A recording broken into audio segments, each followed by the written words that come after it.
Verification ng contract.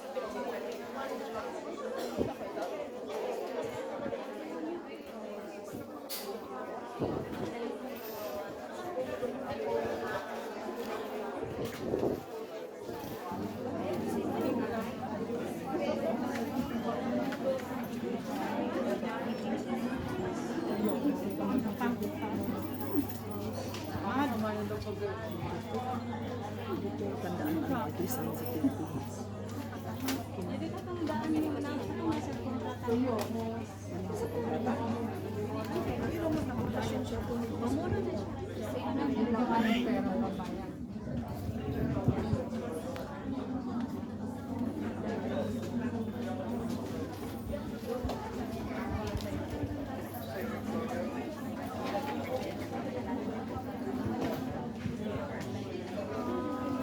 Ito yung releasing.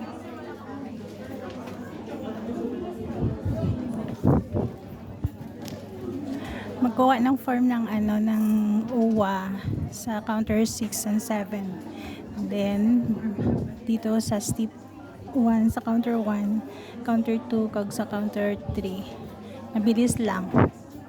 Basta yung lahat ng ng documents mo ay may nasulatan mo na ng number ng amo mo at saka email at mo. Ganun lang. Tapos dito yung kumuha ng OAC. Ito mga na lang to sila, waiting na lang. Pati pala ako, waiting na lang ng releasing.